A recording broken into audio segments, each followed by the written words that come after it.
Hello there, and welcome to the Terrace Scottish Football Podcast. My name is Craig G Telfer, and I am back in business with my close associate Shaughan McGuigan. Hello there.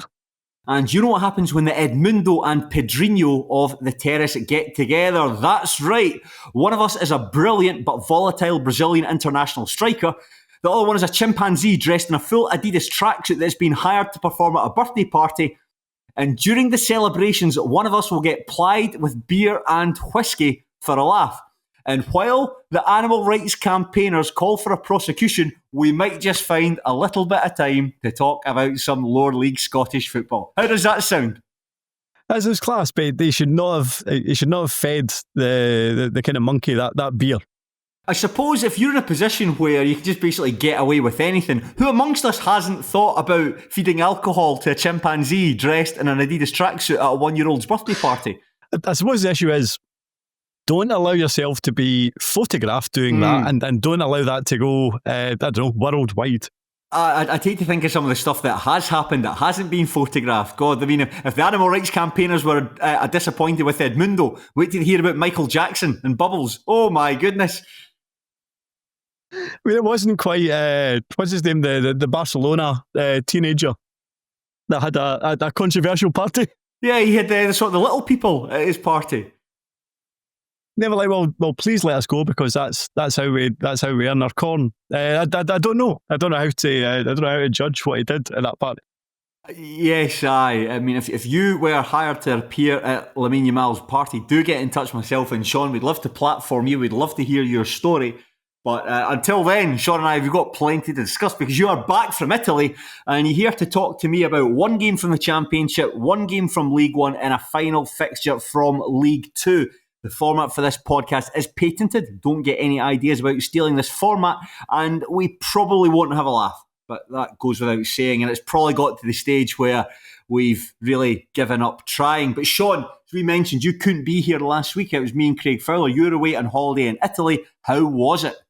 That was class. So basically, the initial plan was always, can we get to a Napoli game and watch McTominay and Billy Gilmour? And I suppose it's a bit like, well, I'm saying it's a bit like, maybe it's a bit like the English football where so at time of our work, we managed to get tickets for Napoli-Pisa. But I think about Serie A, and maybe it's similar to English football. They tell you the weekend, so when they release the fixtures, it tells you the weekend that the game is, but it doesn't tell you the actual day, and it doesn't tell you the kickoff time. Okay. So it essentially does it a kind of month at a time because the television ultimately dictates when it is. So we're reasonably hopeful that it'll be later in the weekend because Napoli had a Champions League game. So we had a flight into Naples on the Saturday morning, we had a flight back from Naples the week after, and we had tickets for Napoli-Pisa, but we didn't know what day it was going to get played. So about maybe just under 3 weeks before we were flying out, it was announced that it was going to be the Monday. So I was like, right, okay. So if the game's going to be the Monday, is there a game close by that we can do maybe before, or maybe a game close by that we can do after? So there was Lazio Roma on the Sunday. I was like, Rome derby, we're going to manage to get tickets for that. Feels like it could be a struggle, but anyway, managed to get tickets for that. So basically, long story short, flew into Naples on the Saturday, then got the train to Rome because it's only about an hour away. Kind of done the sightseeing on the Saturday, and then Sunday at 12:30, the Rome derby was kicking off. So we were in the Lazio end, but it felt like there was like kind of American accents and Australian accents and Scandinavian accents and some Italian accents, but it very much felt like we were in where they put tourists, essentially. Right. Probably for your own safety. Maybe. But well, you say that, but we're very much right. We're very much right next to, essentially the section next to the Roma fans. So there was kind of perspex between us and a kind of big kind of entrance. So there was stuff getting chucked, but you would really have to you'd have to have strong arms to kind of reach us, I suppose, and vice versa. But I can honestly say I've never seen anything like it. See, in terms of an atmosphere. So we were there early. We were there about an hour early, but it took us a long time to get in. But you could hear the atmosphere from outside the Olympic Stadium. I'd just been next to the Roma fans, but just see in terms of the kind of atmosphere and the colour. Do you know when you're, and I'm sure you've experienced it when you're at a game, and it's maybe like the atmosphere is somehow built to a crescendo, and you're not hearing it anymore. You're feeling it. You kind of feel it. At the Hockey Stennismuir game at the weekend, Shaughan, that you've described it to a T. But it felt like that for like the bulk of the game. It was absolutely class. And in terms of like when Roma went a goal up, I don't know if I've seen too many goal celebrations like it. Maybe Scotland fans when Lee Griffiths scored the first or second free kick against England. It was absolutely amazing. But it's like at that point, I don't know what they were chucking, because it wasn't like it wasn't smoke or anything like that. But it was, they were throwing things onto the running track, and then it was just like a big, massive explosion. I mean, it was just like quite scary, but quite exciting at the same time. Yeah, celebrations was class. It wasn't the greatest game in the world, and I probably spent more time watching Roma fans than I did watch the game, but it was class. It was funny on the way to the game. We said, I would imagine, because just at this big kind of main road on the way to the Olympico, we're like, right, I would imagine after this, it'll be mopeds honking their horns and all that jazz, which it was, but it was that times 10. Like, it must have been hundreds, if not thousands, of just Roma fans on mopeds, honking their horns, waving their scarves and stuff. It was class. So that was a Sunday. Then on the Monday, went to Naples for the kind of Napoli-Pisa game, which ultimately was quite well there. Again, very difficult to get in the stadium. Took about kind of 50 minutes or whatever, but we knew from the day before like what to expect. But I'll tell you, like, what it wasn't the best bit of the game, but see, I don't know if it's like this all over Italy, but I've always thought that, I've always presumed this is what like German football does, where they announce the player's first name and then it's up to the fans to do the surname. So they're going through the kind of Napoli team, and obviously Gilmour was starting and McTominay, which is that kind of bonus. So when it got to Billy Gilmour's name, like Billy, and then whatever it was, 50,000 fans are going Gilmour, but they do it like 3 or 4 times. It's like Billy Gilmour. Then they got to Scott McTominay, so it's like Scott McTominay. Honestly, there was just that kind of swell of pride in my chest when they were going through that. In terms of the game, it was probably, I mean, there was more happened in terms of, they finished 3-2. Napoli should have won more easily, I suppose. But that was Billy Gilmour scoring his first club goal, wasn't it? Billy Gilmour scored his very first club goal. But the funny thing was, to our left, I mean, we were really close to the front and quite low down, so it wasn't the greatest seats, but regardless, doesn't matter. It was a really good experience. But to our left, we can kind of hear these English voices. And there was a guy and his girlfriend, and he was loudly talking about the fact that somebody was in their seats. So what they did was, rather than say, or what appeared to happen was, rather than say, oh, you're in our seats, they sat in seats that weren't theirs. So then what happened was, somebody came in and they had to move. Now that happened twice. So eventually they ended up sitting next to us, which is fine, hardly the end of the world. But I very much got the impression that he was a Manchester City fan, because he was loving the fact that he was watching De Bruyne. But it's funny because maybe, and literally it might have been 45 seconds before Billy Gilmour scored, he was moaning about the fact that he felt that Gilmour was slowing everything down. So see when Gilmour hit the back of the net, I very much gave a celebration that was built in the fact that I was annoyed at him slagging Gilmour. It was an over the top celebration from me, but I thought it warranted it. But again, if you do get the chance to go to Naples and get a ticket to see Napoli, please do. because I thought both the games that I went to was class. Not just from not because the games are brilliant, but just the experience itself was different and excellent. Well, while you were experiencing football on the continent, Shaughan, I got to experience the Scottish Cup first round between Auchinleck Talbot and Cumnock Juniors. I was asked to go on the live broadcast at half-time to promote A View from the Terrace coming back. It's coming back on Friday from noon on the BBC iPlayer and 10:30 on the BBC Scotland channel. And that was an absolutely phenomenal experience. Now, I want to make it clear, not quite on the same scale as what you experienced out in Italy, but it was terrific. I got through to Auchinleck for about 6 o'clock, sat in the car for a wee bit, and then queued, because there was pay at the gate. There was no electronic tickets, you couldn't book anything in advance through Fanbase or anything. 6:30, the queue was already snaking around the streets, and just brilliant stuff. I got to watch the game on the broadcast platform, which was great. Got to see Jonathan Sutherland in action, which he's an absolute professional, by the way. Really, really impressive to see how he goes about his business and how he operates, how live television works. We've had some degree of experience with it, doing A View from the Terrace, but that's as live. So you've always got a safety net there, but there is no safety net when you're doing it live. If you make a mistake, you make a mistake. And to see him flawlessly go through that broadcast was something else. And then get to speak a bit about the show was great. And just a really good game of football. The second half especially, Cumnock took a 1-goal lead into the interval.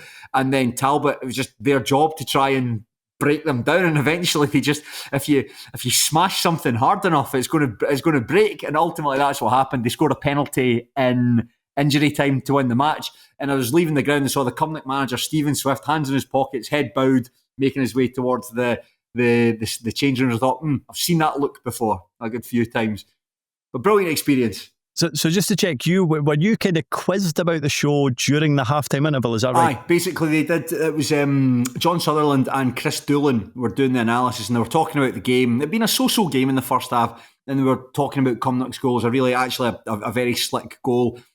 That goal and what Auchinleck would need to do. And then they cut away to some graphics, and that's the graphics, like the floor manager, like, right, that's you, like get planked between them, and then they come back and then you do your thing with Jonathan Sutherland, and you picked another couple of ties from the first round, so it was good. Hopefully that's picked up another couple of viewers. If we get an extra 2 viewers, we'll have doubled our audience for a normal episode. So just a great experience just to see all that sort of stuff in action. I'd love to. I don't want to sound like, I'd love to write for television, but I've never been asked. I don't want to go down that route, but to do that stuff is class. It was great, and Amy Canavan was there as well, who's always great company. So really good, and everyone's so nice. I know they're always nice. Everyone's nice. Everyone's nice. Aye, but a great experience. So that's good. Both of us taking in something different at the football. The only thing I would say is the image that Studio Something used. Yeah, I was raging about that. It looked like you'd just been electrocuted. It looked as though I had been stung by something and taken a really bad allergic reaction to it. I looked terrible. I think they knew that. I think Jordan, our director, he took several photographs and settled on the one where I was least appealing. Well, you'd just been bitten by a scorpion. Yes, unfortunately, the one scorpion in Auchinleck it's come for me and stung me right as I was about to promote our television show. But nevertheless, Shaughan, that was to us experiencing football that we're not too familiar with. I think it's important now, 15 minutes in, that we get into the stuff that we do know a bit about. And we'll start in the Championship. Yes. We'll head to Somerset Park, where Ayr United continued their recent good run of form with a convincing 4-2 victory over Airdrieonians. The game was more or less finished after 22 minutes. Ethan Walker put the honest men in front early on before Mark McKenzie netted a brace. And although Lewis McGrattan pulled the goal back short just before the half-hour mark, Jamie Murphy restored the 3-goal lead shortly afterwards. And Charlie Telfer's goal 14 minutes after the restart, very nice free kick, was ultimately inconsequential. Scott Brown's team are now 5 games undefeated. They've won back-to-back matches for the first time this season. They are now in 5th place with 10 points. Airdrieonians, meanwhile, yet to spark since Danny Lennon took charge. They're bottom of the table with just 3 points. They've only taken 1 since he's been in the door. And I think this result was probably a bit of a foregone conclusion. Ayr United, including the match on Saturday, have now won the last 11 meetings against Airdrie. You'd have to go back to the 23rd of December 2017 when the Diamonds last won this fixture. Cammy Russell and David Brownlee got the goals in a 2-0 win. We're not talking about that. We're talking about Ayr United 4, Airdrieonians 2. Shaughan McGuigan, give me your thoughts. I mean, I think from an Ayr United perspective, this was the kind of performance and result that we expected from them when we discussed them at the start of the season. I suppose what is interesting, and we might get into more details later on, is it's not the players that we necessarily expected in terms of Ethan Walker and Mark McKenzie. Like maybe some of the players on the bench is who we expected them to be doing well for them this season, but maybe that suggests that there is a wee bit of strength and depth going forward, and it is something for them to kind of build on. Because I saw the game against Dunfermline as well on the Tuesday, and as much as they made it difficult for themselves, I thought, when Dunfermline went down to 10 men, but just about warranted the win at Eastern Park as well. And in terms of Airdrie, I mean, goodness me! And again, there is now a trend going forward from Airdrie, and it's not from. Sorry, the trend is essentially poor recruitment, but that doesn't stem from this summer. It stems from, I almost feel like it's been ongoing now since summer 2024, and whether Daniel Lennon can sort that or not, I'm not entirely sure. But they looked. They got a couple of goals back, but I thought they looked really, really poor, and 4-2 maybe flattered them, actually. I think so. I think just on that point, Shaughan, yes, I think that you and I have read the same things on Pie and Bovril, which is a very interesting thread for an Airdrieonians fan that talks about the team that finished in 4th place. Ultimately, a team of Airdrie's calibre that does as well as that, a lot of those players are going to move on. That happened to be the case. They weren't adequately replaced. Airdrie, all things being considered, should have been relegated into League One this season, but they had a reprieve with Hamilton Academical's points deduction. And then the same failures were made in the transfer window once again this summer, to the extent where Airdrie have got lots of very similar players. They've got an abundance of these diminutive, technically excellent central midfielders, but they don't really have much pace out wide. They don't really have anyone that can win the ball back in the middle of the park. They're desperate for an out-and-out centre forward. And I can just imagine like Danny Lennon going home at night and he tries to open his door, but there's all these like creative midfielders are jammed in the way, and he's on the couch. There's all these other creative midfielders are there as well, and he goes into his kitchen, he opens up the fridge, and there's a creative midfielder eating something straight from the loft. He's just like, I've had too much of these creative midfielders. And I think, am I right in saying in this game that Reece Armstrong was playing at right back for this one? I think it looked as though he was playing at right back until I think so, yeah. There was a change in the 25th minute where I think Craig Ross came on at right back, and that allowed Armstrong to move further forward. But it looks as though Lennon's just, we've got all these guys, how do we try and get them all into the same team? So naturally, you're going to have players played out of position. And that is ultimately where they're suffering from. I think it's, still fancy. There's still a lot to happen, with teams like Arbroath, in a bit of a slump, and they might trickle down the table. Ross County in terrible form. You expect them to move up the table at some point. It feels difficult to see anyone other than Airdrie finishing bottom at the moment, unless there's a significant overhaul in January. Yeah, potentially. And I do think, like, Danny Lennon was, like, right off the bat, he said in his interview, it was funny.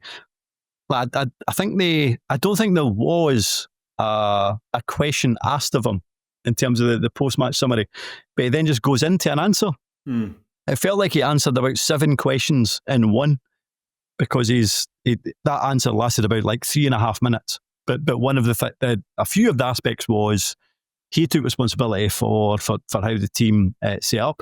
He did talk about how he sees positives. I'm not entirely sure that's the case, albeit I suppose they played okay against Partick Thistle for a good bit of the game, albeit I didn't think they troubled them enough. They gave St Johnstone a bit of a hard game. I know they ultimately lost that match 2-1, but that might have been St Johnstone's most difficult test of the season so far. Yeah, that's true. And they kept Raith at arm's length, and as much as Raith aren't, in terms of performance-wise, pulling up any trees, that's still the team that, as it stands, are sitting second in the league. So I suppose there's an element of truth, but I still think that it's maybe similar to last season. If they can if they can remain close to the teams above them, because I still think we're probably going to get to December, January, and Airdrie are going to be probably 10th, and then it's can they bring in better quality and maybe more experience in January, which is what they did last season. But even last season they were still relying on Hamilton getting a points deduction. Yeah. So no, I'm not entirely hopeful from what I've seen so far under Lennon's kind of tutelage. Yeah, the goals that they lost as well. I mean, the first goal, it's basically all stems from Airdrie have got an attacking free kick. I suppose all free kicks are attacking in some way. They're all going to go. All free kicks are going to go the direction towards the opposition goal. But it's a free kick where they've loaded the penalty box. They've got guys in there, and the free kick's cleared, and basically they're absolutely done on the counter, and they're overloaded on the counter when I think it's Kyle Ewer flicks the ball round to Ethan Walker. And it's actually a really good bit of play to think he takes Marco Roos's pass, sort of pivots on it and flicks the ball into his teammate's path. If it's not Walker he's playing to, Jamie Murphy's free as well. They're completely exposed, and you shouldn't really be getting done like that. And the other two goals as well, the two headers, first Mackenzie's header and then Murphy's header to make it 4-1. Clever runs from both players to create the space. I mean, Murphy's in particular, and I suppose Mackenzie's is a bit of ingenuity to basically fall backwards and get that cross in. I don't think Isaac Newton could explain how that ball hit the back of the net. Do you think he meant it? Like, do you think he knew what he was doing? Do you think so? I think he meant to get something on it. I think that he means to get something. I think it's one of those that he might thought, if I can basically get the ball in play, that one of my teammates can come and attack it. If I can get the ball, maybe I give them something to think about. And he certainly did give them something to think about. He gave his team the 2-goal lead.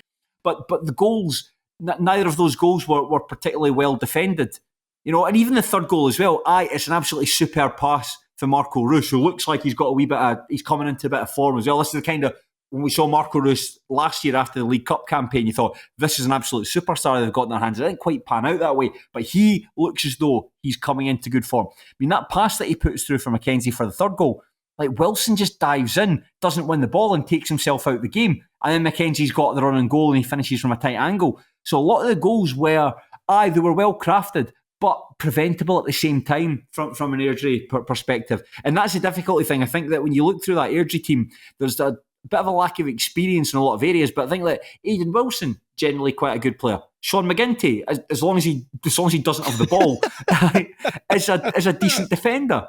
You know, and so you're relying on these guys to at least keep the back line organised, and that wasn't the case there. And as I say, I think you're disappointed with every goal, but I don't think that Ayr ultimately had to work too hard for them. Well crafted, but not all the hardest for them to score. Yeah, totally. I think from an Airdrie perspective, like you've said, middle of the park, was a kind of diminutive, technical, decent players. I'm not entirely sure who's supposed to be protecting the back four, and I don't think a back four is particularly good and needs protecting.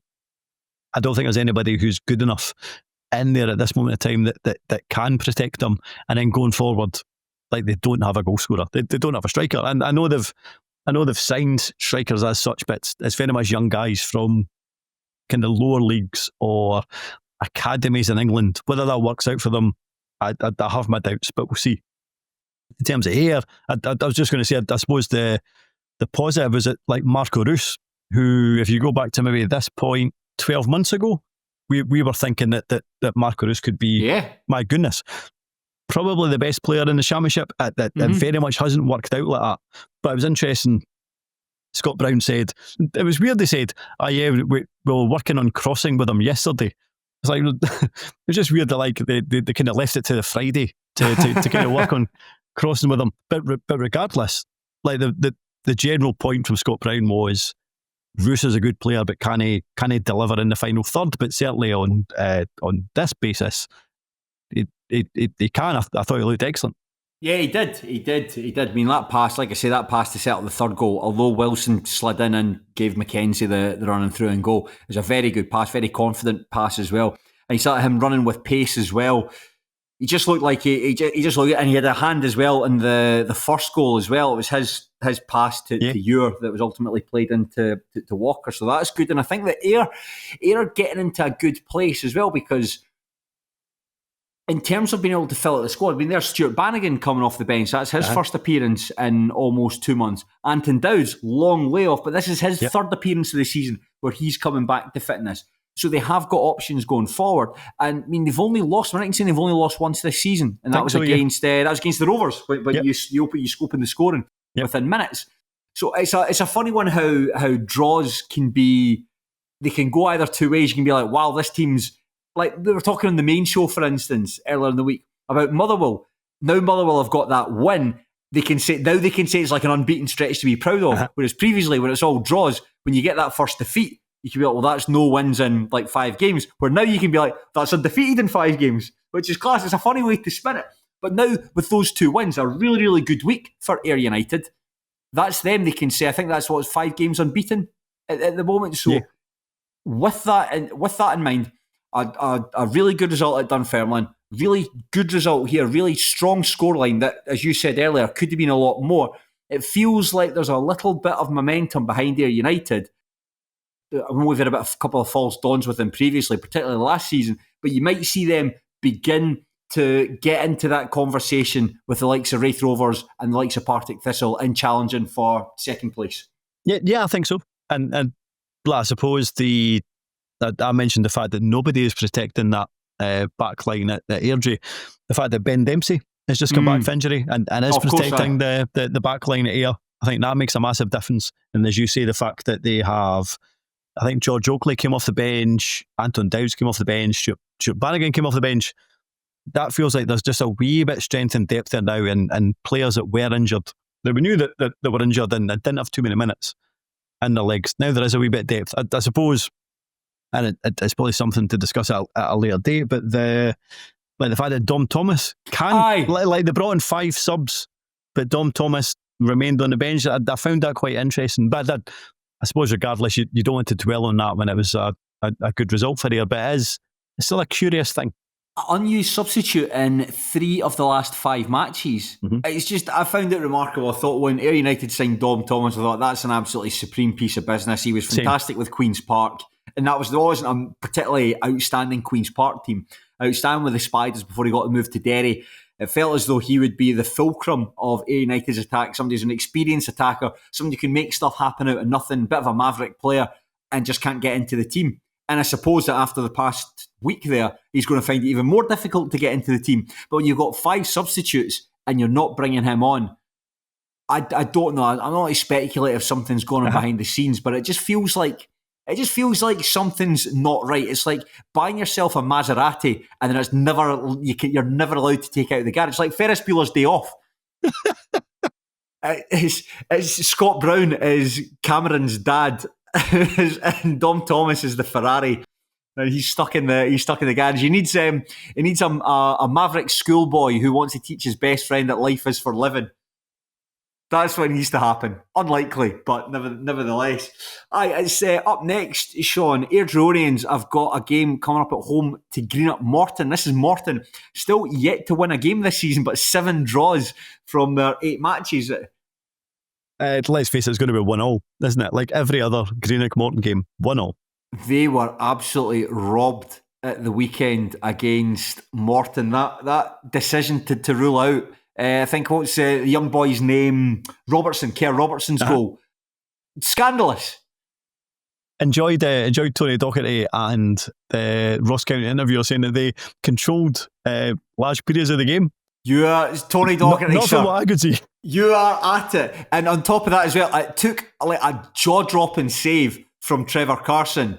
And there's another thing as well, right? See if I was to say to you, what are all the faults within the Ross County team? I reckon Ross Laidlaw in goals would have been right down towards the bottom, but you've got a new goalkeeper. There's Sean Mackey signed on loan from Falkirk today. They've also just brought in Ryan Duncan from Aberdeen on loan. It's just chucking money at it. It feels like a team that's so irresponsibly put together. But that's the thing, when you leave it to one manager who's got an idea of how he wants to play, he leaves after a couple of games, and then you bring in another manager who's got a different idea of how he wants to play. And they're very fortunate that Uncle Roy's got deep pockets that can furnish these requests, because if I was the chairman and he says, listen, I want to buy a new goalkeeper, right, get out, don't come back here unless it's a serious issue. But there you go. But ultimately, there's Trevor Carsten saved them a point in this game. Yeah, turns out Tony Dawkins right. Yes, maybe so, but what a fascinating season it's been for Ross County. What an absolutely fascinating season. We'll definitely, we will return to Ross County. We'll catch up with them very soon. But up next, Shaughan, this is a really interesting game. St Johnstone versus Ayr United. Yeah. I mean, Ayr are coming into this in a bit of form. I've already mentioned the fact that they have a wee bit strength and depth. Players like Anton Dowse, I think, will make a world of difference when he is kind of up to speed. But at this moment in time, I mean, you cannot go against St Johnstone. 7 wins and a draw. I mean, there's not very many teams going back to Falkirk, Dundee United, for example. Not many championship winners start a season like this. So difficult to see past St Johnstone for this one. The only thing I would say is that St Johnstone haven't been fantastic in their last 3 matches. The game against Dunfermline Athletic on BBC Scotland, that was a brilliant game of football, and they should have been about 3 up within the first 20 minutes, but they weren't. And I think ultimately it took a really bad piece of goalkeeping from Mason Munn in the Dunfermline goal, who's lost his place in the team since then, and then some excellent goalkeeping at the other end from Toby Stewart to keep them in the game. And then as against Airdrie, as we mentioned, Airdrie gave them a tough game, could have been a draw. And against Queen's Park at the weekend there, the general consensus is that it should have been a draw. So they're getting results, which is tremendous, and that's as a bit of a cliche, but that's a sign of champions. But I do think that from those matches, Ayr United in current form will provide a bit of a sterner test for them. No, I think you're absolutely right, but again, you've just described loads of games where St Johnstone get a result, so I think it'll be similar again this time around this weekend. You wonder if it becomes like a self-fulfilling prophecy. I mean, there's 2 of those 3 games we described there. St Johnstone scoring through Josh McPake as well, by the way, scoring late on to win the match. And then it just becomes a confidence thing that if St Johnstone are behind or St Johnstone have tied the match, well, it doesn't matter because Josh McPake will get a goal. Josh McPake will be thinking, listen guys, this is when I tend to score. Don't worry about it. And it becomes a thing. I'm thinking like Manchester United in 1999. That's the sort of vibes that St Johnstone are giving off at the moment, albeit on a slightly smaller scale. Before we move on, Shaughan, Raith Rovers published their squad photo for the 2025-26 season. I'll say this, mate. Your head of sports science has got an absolutely enormous cock. I mean, do you know what I was worried about? I was sent a tweet. I think it was Gary Cocker whose tweet I saw, and it was a Dundee thing, and I was worried because it was a quote tweet about the Raith Rovers squad picture, and my concern was we had a Kevin Fotheringham situation. And remind us, Shaughan, for those of us who aren't aware of what the Kevin Fotheringham situation is, could you enlighten us? So Kevin Fotheringham once exposed himself during the Arbroath squad picture. The unfortunate thing about that was they didn't notice it, and so turned it into a calendar, and then they had to pulp every single calendar. I believe Kevin Fotheringham was jettisoned from the club. So my concern was that somebody's privates were on show. Thankfully, yes, they were, but at least they were behind some tight trousers. So there was some relief, at least. Have you ever heard of the Honus Wagner baseball card? Have you ever heard of this? No. Apparently it's the rarest baseball card in the history of that were printed. I think ESPN made a documentary about it. Basically, you know when baseball cards were put in cigarette packets? Well, Honus Wagner was a supremely talented baseball player of his era. I can't remember, it was like 1910s, 1920s, maybe even earlier than that. But when he discovered that his picture was being put in cigarette packets, he was vehemently anti-smoking and demanded that it was halted immediately, that none of the baseball cards would go out. So while the cigarette company did that, there was a handful of these baseball cards that actually made it out into the wild. And for the originals, they trade for, I think it's like millions of dollars the last time they were traded. So I wonder if there's a Kevin Fotheringham Arbroath calendar that's doing the rounds, that's selling for millions of pounds at auction. I mean, that's like I would probably pay money for that Arbroath calendar. I mean, not top dollar, certainly not millions. I don't have millions. Maybe £20. Just for the sake of it, I suppose. There must be someone out there that has the Arbroath calendar that was ultimately pulped. Someone must have one. Someone must have one. I need to get our hands on it. Right, this is a request. I know sometimes Shaughan and I put out weird requests. If there's anyone listening to this that has got that Arbroath calendar, before it was pulped, somebody managed to get a copy. Someone who worked for the club managed to get their hands on before it went to mass production. Send us it on, please, because it'd be really funny to get a look at it. I wonder what month it was. Like, I was just kind of flicking through this. This is a good calendar list, and they get to maybe, I don't know, July. Oh, Jesus. Imagine that's how they found it. Just they were going, right, absolutely no problems in January, no problems in February, March, April, May, no problems in June. It's only until they turned the calendar over to July. Like, oh no, we've had this calendar for 7 months and no one's noticed. We will move on. I wonder if ESPN will do a documentary about that, the Arbroath calendar that was ultimately pumped. We'll move on, Shaughan. We'll move into League One and we'll take a look at the battle of the bottom of the table where Cove Rangers welcome Kelty Hearts to Balmoral for an early season relegation 6-pointer.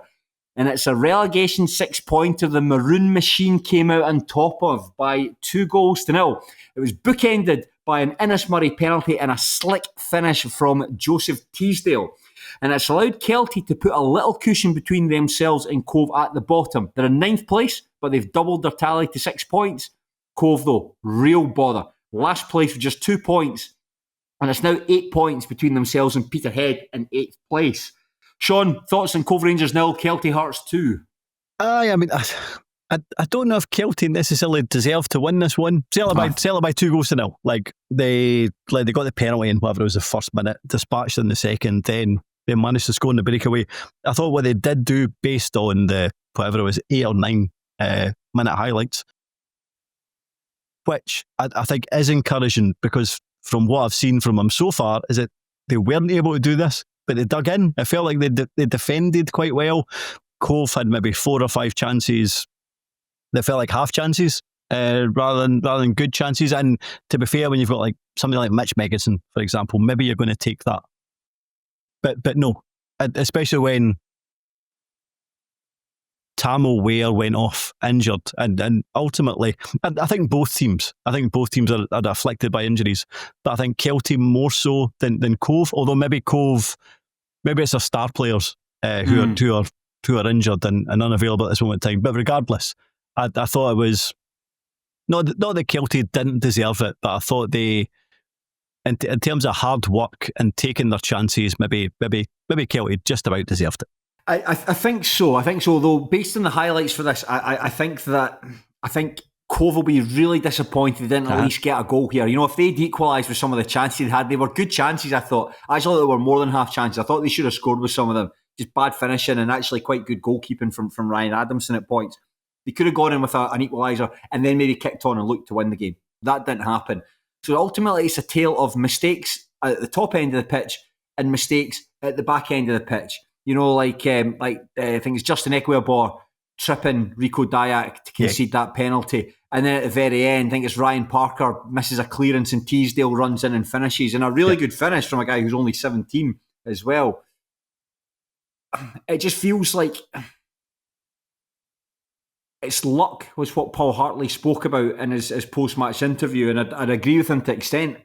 But there was no luck here. No luck here for Cove Rangers. It's been the story of the season so far, and the luck went in Kelty Hearts' favour, and that's what won the game. I would maybe disagree with that. It's funny because I kind of picked that out from Richard Gordon's interview afterwards. But I did think that Richard Gordon's question was just a kind of generic question. So I wasn't necessarily thinking that Richard Gordon was wrong, but he said something along the lines of, when you're down there at the bottom, you just don't get the luck. And then Paul Hartley answered whatever he said. But I don't think Cove are down there because of luck. And even based on Saturday, I think it's to do with poor quality at the back and then unable to take their chances. That's not really anything to do with luck. That's just to do with ultimately being poor. And I think that has been their season from like kind of July to now. I don't think it's misfortune. I think it's not enough quality in that squad. I'd agree with you. In that there isn't a lot of quality in the squad, especially when you take out Fraser Fivey and Declan Glass, and there's Mikey Doyle out injured as well. You know, Mikey Doyle, I mean, more than anything, Mikey Doyle's not just one of the most reliable players in that Cove Rangers team, but one of the most reliable players probably in the SPFL, actually, just in terms of he played, I think last season, he might be one of the only players every minute of every single game for Cove Rangers, which is an incredible achievement. And I think that's a kind of quality that's perhaps we overlooked. You know, like it's sort of a quality that flies underneath the radar. But if you're fit and you can be selected for every single game, that's like not a skill in itself. But do you know what I mean? It's something that managers would look really favourably on. And the fact that Mikey Doyle's injured, that's the kind of luck that's out. And in terms of the middle of the park, there's no one really in the team that can do the same things that Fraser Fivey can do. We say this every time we talk about Cove Rangers, how good a player he is and what he brings to that club. Declan Glass, like being able to pull the strings in the final third, there's no one really there that can do that. And the consequence of that is that Megginson has to do a lot of the work on his own.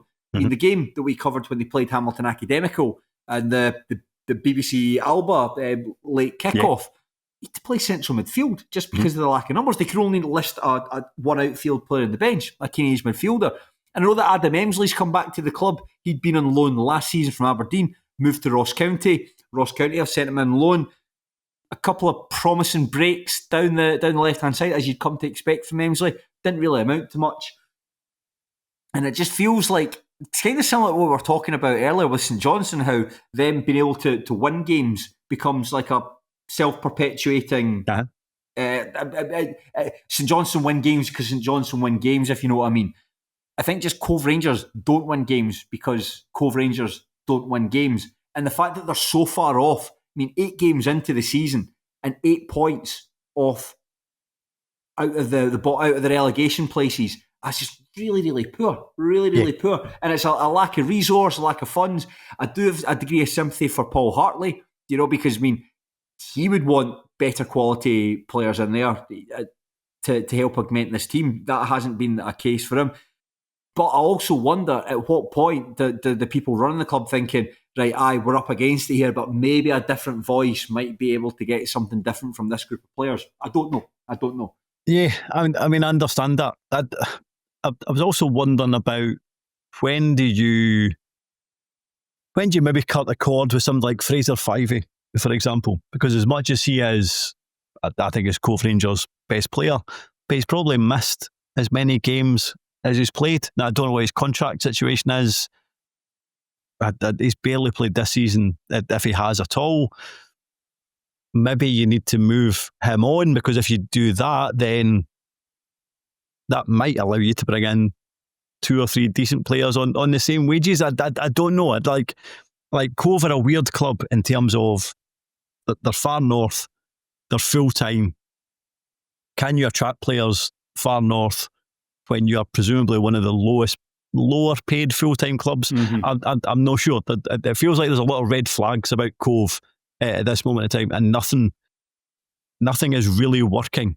And it was interesting in terms of, I think Paul Hartley had said that Saturday was a must-win game. Yeah. Now, to be fair, I thought over the piece, judged by the highlights, Cove are arguably the better side, but regardless, they still lost.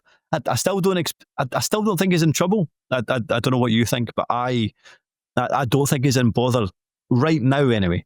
Well, the circumstances at Cove are such that his father-in-law is a fairly senior figure at the club. So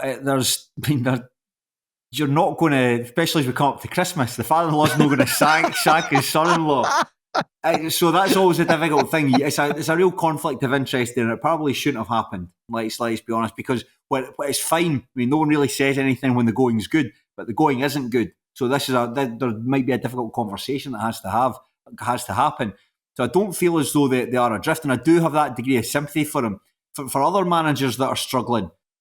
I'm looking, for instance, at Aberdeen, for instance. I think the case to keep Jimmy Tulleen on, I'm not to turn this into a top flight podcast, but the case to keep Jimmy Tulleen on, I'd say it's fairly black and white, given in this instance. But I suppose in Cove Rangers, there's lots of shades of grey about it at the moment. But see, just even for an example, see when you look at the Cove Rangers YouTube page, when you click in the videos tab, there's no match highlights there. But they're all interviews with Paul Hartley, and every thumbnail is him seeming looking more and more exasperated as from the sort of the earlier videos to the later ones. Like he's got this expression from sort of the start of the season, and he's got this expression now. So it's a terrible audio, but anyone watching on YouTube might understand what I'm saying. So it's a unique situation, and I think that's why he has perhaps more time than maybe other managers would in a similar position. Yeah, I agreed. Excuse me. Maybe just get Richard Gordon to do the highlights, surely. I don't think that's his bag. I don't know if Richard Gordon can operate a camera. That sounds really cheeky, actually. Saying no, he's one of the best broadcasters that this country's produced in a long time. Yeah, he's very good. He's very good. Present company accepted. Maybe something he could take on board during his time at Balmoor. But it's good we had highlights from Kelty Hearts, and the Kelty Hearts highlights were decent and gave you a good indication as to how the game went. But I suppose that we've spoken a lot of time in Cove Rangers, and I suppose because Cove Rangers are much more interesting, they're a full-time team at the bottom of ostensibly a part-time division. So something has badly gone wrong there, both on the pitch and off the pitch. But Kelty Hearts, this is a really important win for them. And I think I'd like listening to Tam O'Ware's post-match interview. I think that he was talked about, and maybe this is where Kelty are going wrong a little bit. He was asked about the 3 points. He said he's obviously delighted with it and delighted for the players. But he said effectively that he wants the team to be stylish, but they had to sacrifice that for pragmatism, really, to get the win. I'm thinking, maybe you should be doing that like more often, because it's this attempt to be stylish and play football, quote unquote, the right way that is getting you into bother. For instance, a couple of weeks ago, in fact, last weekend they played Stennismuir and lost that match 1-0, but that was 1-0 going in 3 or 4, because a lot of the time they were playing their way into trouble by trying to play the ball out from the back and it not really quite working and making mistakes in the middle of the park, giving away simple balls. And Stenny were quite easy to pounce on that. Whereas here, they were, as we say, a lot more pragmatic. And you think, oh, given the position you're in and given the calibre of player that you have in your team, there's only like a handful of experienced pros in there. The rest of it's like young boys taking their early steps in SPFL football. Maybe you should be thinking to do that going forward. Yeah, it was good as well in terms of, I think he went off maybe about 20 minutes or so in the first half. 80 minutes. And he mentioned, I think it was Lewis Carroll that came on. And he said they basically gave Carroll a hard time the week before. However, he came on and done a really good job. And I suppose when you think, I would imagine that when you have a player manager with the experience of Tam O'Ware, like if he's on the park, you would imagine it's just so much easier to kind of communicate and get players to kind of buy in with what you want to do. Just communicate to players that are around you. And especially when it's a team that seems to be an abundance of teenagers. When you take off Tam O'Ware and then Lewis Carroll comes on and he's 17 and having to slot into that back line, but puts in a really good performance. Like, you have to say fair play. So fair play to Kelty. They've had a really difficult season, and I was quite chuffed that they managed to get 3 points for this. I would say that there were 2 moments of quality, and the 2 moments of quality led to goals. I think the first goal, obviously, it's a penalty from Innes Murray, but that run from Rico Dyack, that is a superb bit of play. For those who haven't seen, I think it's Cover on the attack.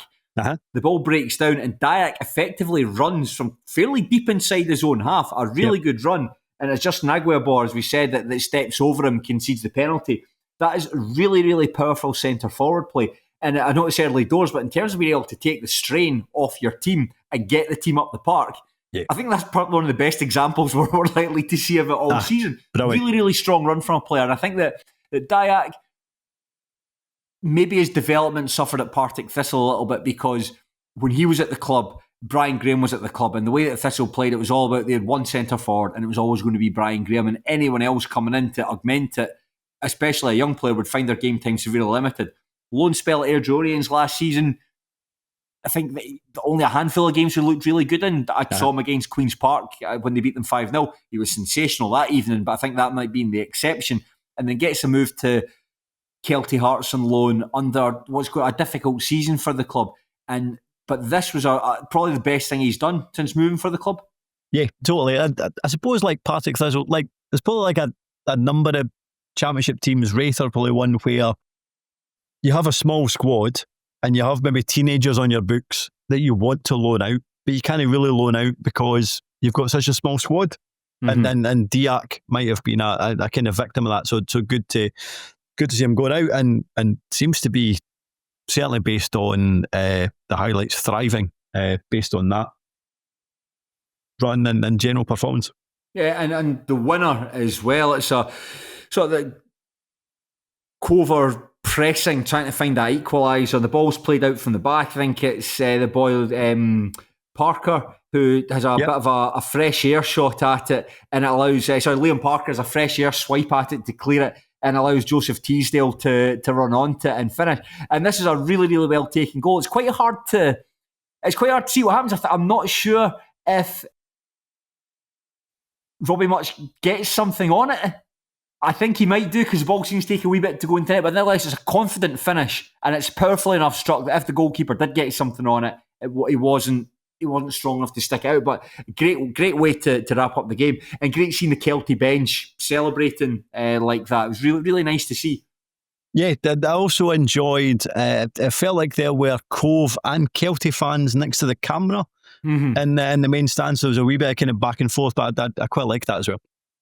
The one thing I would say is it's two teams with small supports, and particularly Cove Rangers not doing well at the moment, so that's obviously going to get the crowds down. It felt as though there was only about like 50 or 60 people there. I don't like being critical of supports because there's all sort of circumstances to why people aren't going to watch the games, but you see when Kelty take the lead, it's like somebody's just sunk a putt at the golf.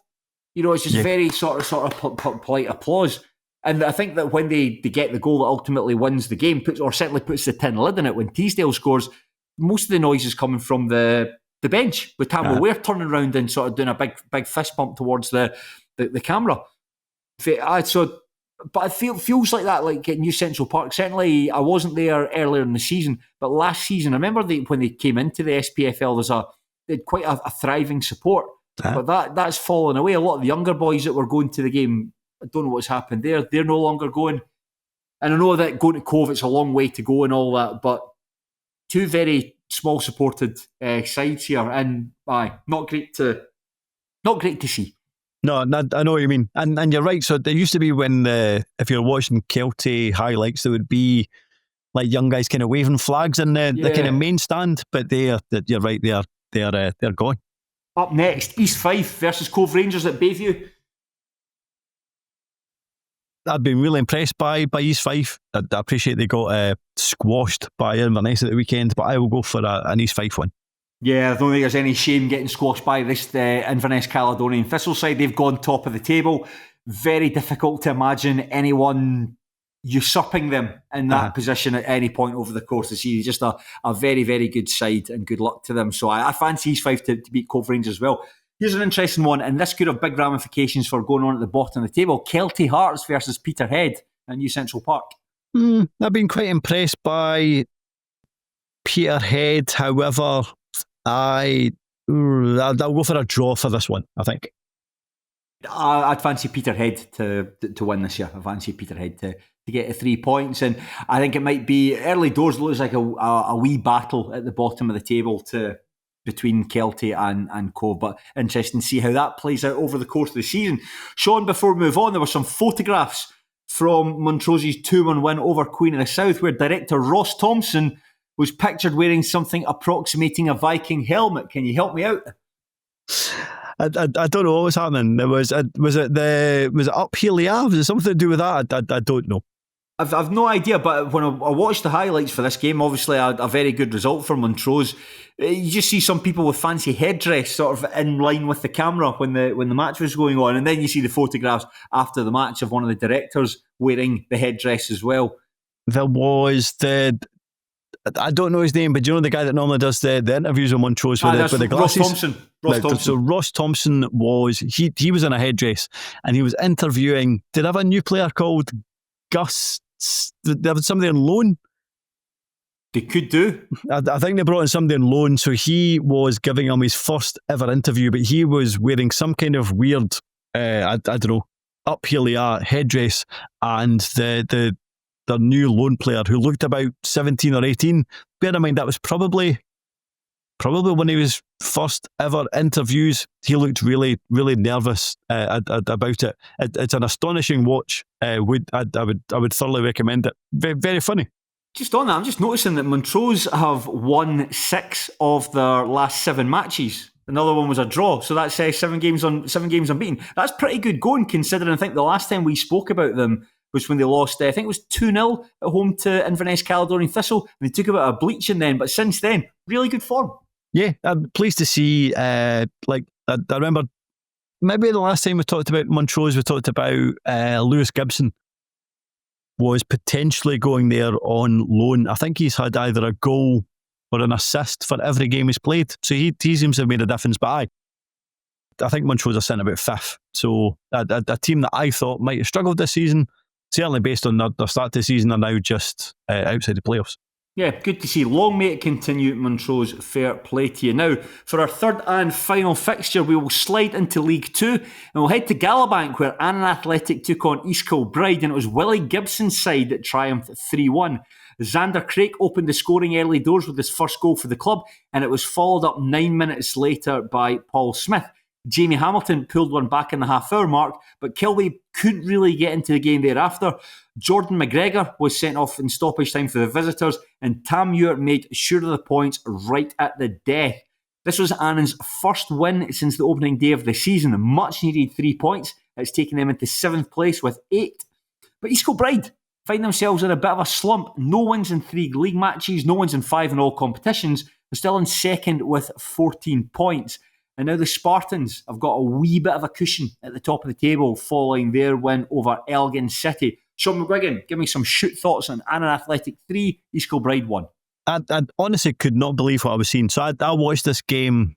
Like, obviously, I've watched East Kilbride this season. I saw them at Starts Park, where they like to build out from the back.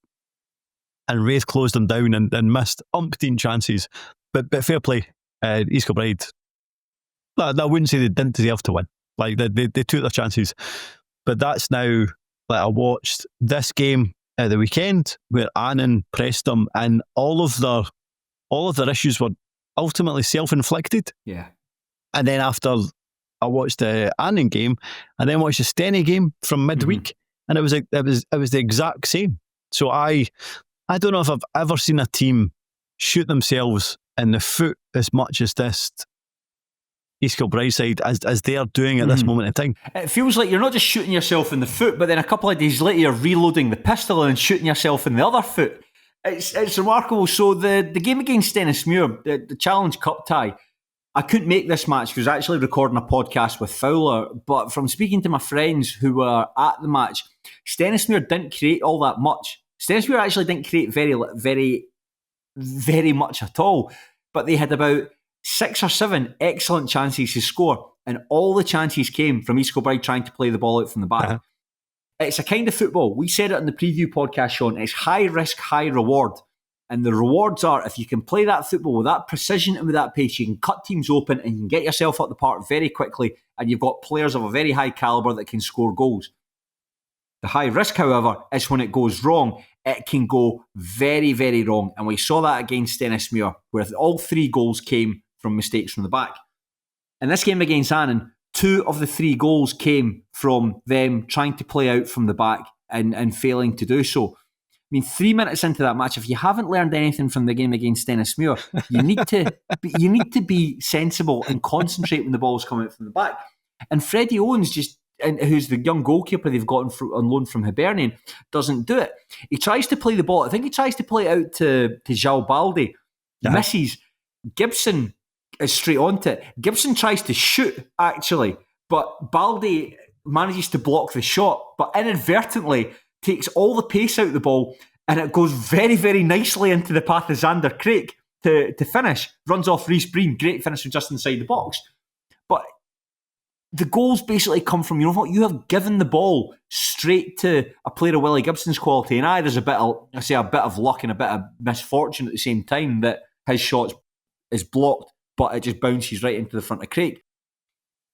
It's a shambles of a goal to lose. And the third goal as well, Tam Muir's goal at the end, it's Freddie Owens again, who they're playing the ball out from the back, takes a really heavy touch, and Muir's right on top of him. Happened actually earlier in the match as well. You can see Owens is taking a couple of touches to pass, and Muir's just waiting. He's like a lioness watching a weak zebra, and just he sees that extra touch and boom, he's on top, and they couldn't quite convert.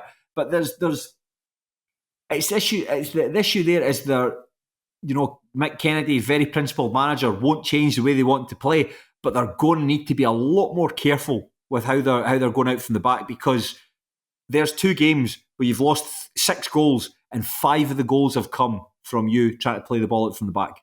I suppose if you're an East Kilbride fan, then maybe you can take encouragement from, remember how we spoke about, I think it was you that brought up, when we talk about the playoffs at the end of last season. So they got a lead against Bonnyrigg. I was like, right, you cannot play that style of football on Bonnyriggs Park.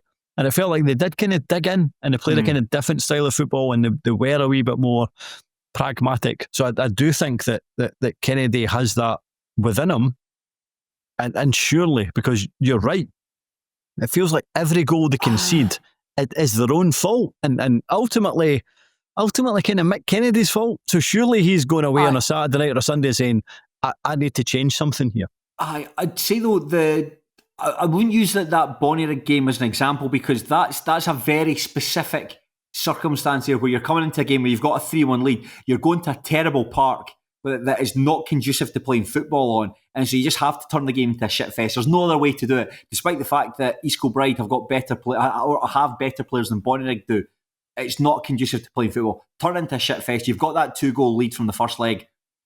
Just sit in it and take on you. Here though, you're going to Gallowbank, you're going to Oakville View, parks that are synthetic surfaces, very similar to what you're used to at K Park. You should have the players that can play around it. You should do. But not when you have ultimately League 2 defenders. And maybe even a goalkeeper with the greatest will in the world. Freddie Owens might be a great goalkeeper going forward, but whoever he is, 18, 19, not entirely sure. But for what I've seen so far in terms of watching East Kilbride every single week, they do not have a goalkeeper and a defender who can play that style of football going forward. Therefore, he has to abandon it. Surely, goodness, regardless of what pitch and what park they're on, he has to abandon it soon. Because it feels like they've been found out a bit. Yes, to finding out, and we'll touch on that just shortly. But if you signed a particular type of player who's conducive to playing that kind of football, and I know they're not playing particularly well at the moment, they're off a wee bit of form, but you signed a type of player to play that kind of football, you're a part-time team. You can only see them twice a week. I think you've just got to be more precise. And I'm sure, but you can take a goal kick. You can take a goal kick long rather than try to play it into, I don't know, Reece Breen, and it doesn't go well.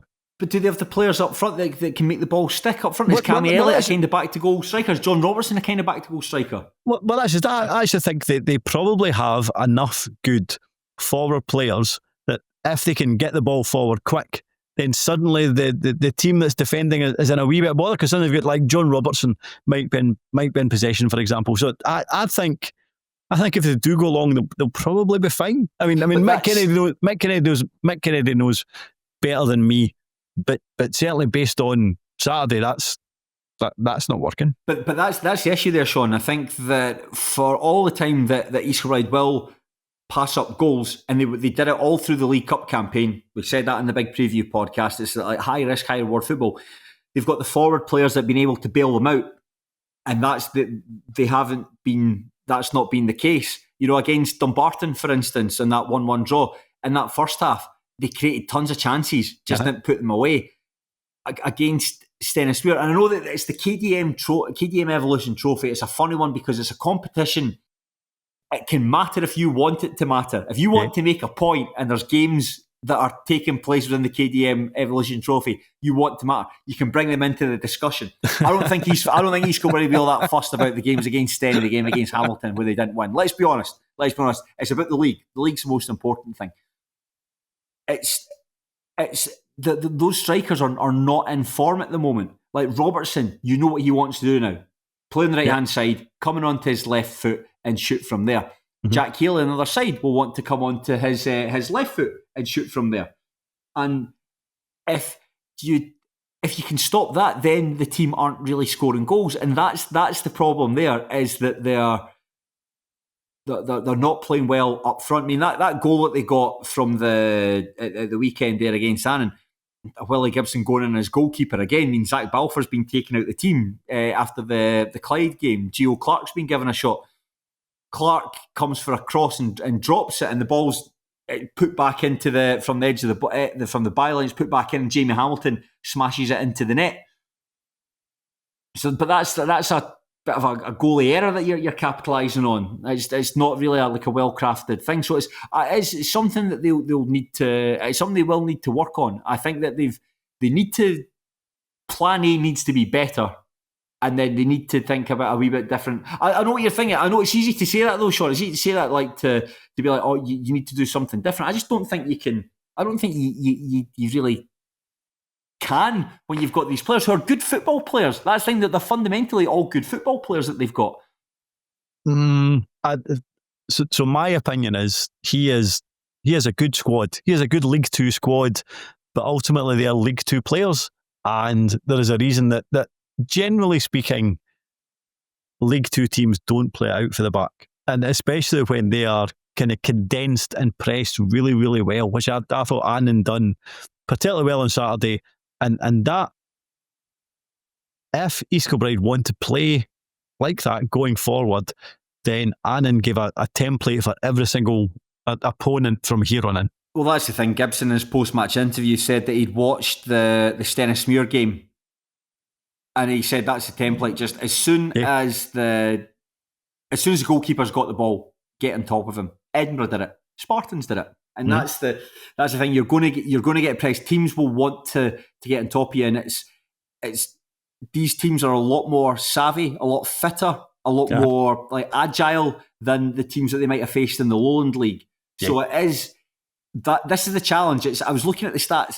The Mick's never, since he's been the East Kilbride manager, Mick Kennedy has never gone more than 2 games without a win. This is the longest winless streak since he's been the East Kilbride manager, with 3.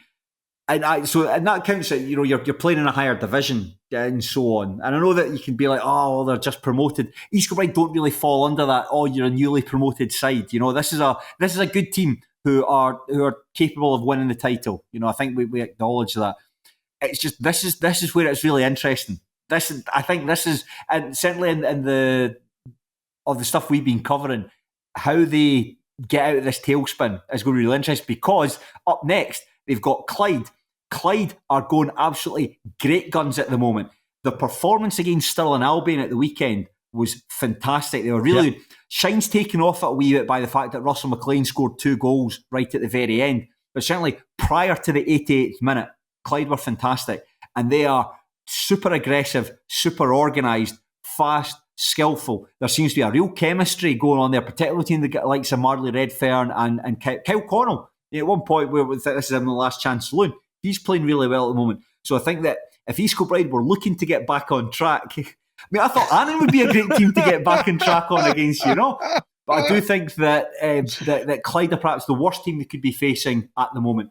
Yeah, agreed. And it might have been because like the rifle, but I would love to have heard Mick Kennedy's thoughts. I looked on. To be fair, we're now recording this on Tuesday. Looked Tuesday morning, but there was no interview with him, which was disappointing, because I'd actually quite like listening to his opinion on games.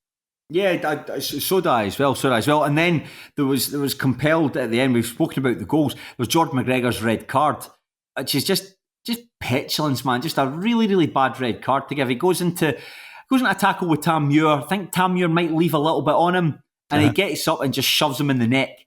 Which just when the referee's looking right at it. When you say shove, it's both fists into his face. I don't think it's in his face. I think it's actually lower than that. When you actually go and watch it back, it's not quite as high as that. It's quite high up his chest. It's not a shove. I wouldn't say it was a shove. It's like it's a weird kind of punch. It's very aggressive as well, because he sort of, I can't say he runs towards him because he's only a couple of steps away, but he certainly goes in aggressively. It's definitely a red card. And just the reaction from the East Kilbride bench as well as they're all really going at the referee. Simon Ferry ends up getting booked, the assistant manager, and it certainly doesn't help matter. East Kilbride as well, on top of the issues they're having, like in front of goal with their own goal as well. Is that their fifth red card this season? In all competitions, I believe so, yes. I suppose then maybe it's just their second red card. We're not counting the Challenge Cup. But nevertheless, it's a bit of an issue that indiscipline is becoming an issue as well. I know it's late on in the game, you're frustrated, you're not playing well, somebody's left a wee bit on you, but there's no need to do that, because you've if the team were looking to come back into the game and maybe they could have got an equaliser at that point, it's not going to happen when you go down to 10 men. Yeah, I mean, we talked about in terms of how does Mick Kennedy react in this environment, because it's ultimately the first time he's had to deal with it. So previously it's like, oh, we've lost. I'll buy the second best right back in the lower league. He doesn't have that scenario this season. So, I mean, to be fair, maybe we're being a wee bit hard on them. They're still sitting second. I still think that there's every chance they'll win the division if they can come up with a plan B. But regardless, kind of like interesting to watch, I suppose. Oh, definitely. I think this is how they get themselves out of this funk is interesting. And let's be honest, it's like one defeat. If you want to be in the league, it's like one drew against Edinburgh, drew against Dumbarton. I suppose that against Edinburgh, I was at that match. They gave it a good shot in the first half. I thought Edinburgh should have won the game overall, if I'm being honest. I said that when we did the podcast at the time. Edinburgh were the better side, especially in the second half. Against Dumbarton, could have had the game killed off by the interval. Ended up drawing that match 1-1. This was a match where they think they took a pumping. This is a match where they took a pumping against a down on the luck Annan side. The last time we spoke about Annan, Willie Gibson was given a post-match interview accusing the players of having chucked it. You certainly, going by this performance, you can't accuse anyone of having chucked it. Gibson acknowledged that in his post-match interview. He said he'd maybe been a wee bit harsh on them. I told him, if he come and says, I think you've chucked that, I'd be like, I don't think I'd be quite as magnanimous as that.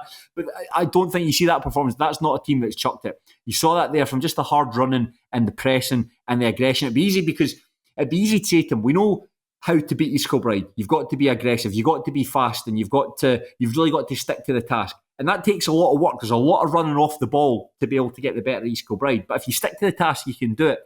And if the players have chucked it, then you just, like, you see like Shaughan Fagan getting the ball, who's like 10 yards, 20 yards ahead. You're like, I can't even be bothered. That's not the case here. That's the case here. The players really went and got the win there, and they were like Tam Muir. I think Tam Muir personified that, just his just will to win from the off there. So I think Annan do deserve a lot of credit, because I think after that Clyde match, and then to follow up with a defeat against Forfar, you're really thinking, Jings, Annan look at, as we might have expected them to, they look in a real mess at the moment. And there's Edinburgh City chipping away at them. Well, another good point. And there's Stranraer getting the first win of the season against Dumbarton.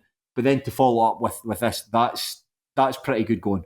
I liked the very first question in Willie Gibson's post-match interview. He said, well, Willie, great win today, great 3 points. You must be delighted. And Willie Gibson went, I am. Like, not a flicker of emotion, no smile, this complete kind of deadpan. I am, yes. But regardless, you can tell he was happy. But again, he kind of reiterated the fact that maybe for the first time this season, in fact, he said that it was the first time this season that he was able to name 3 defenders in the back four. And I can remember talking about them in the kind of end of season playoffs, when they barely had a defender to their name, and the fact that they're able to bring in like Keith Watson, for example, Who? Oh, Keith Watson does a brilliant bit of block, I'm sure, actually. It was, I think it would have made it 2-2. Can't remember, the ball breaks to someone at the edge of the area. He chucks himself in front of the ball. And I'm not saying that other players aren't doing that, but you've got a proper defender there.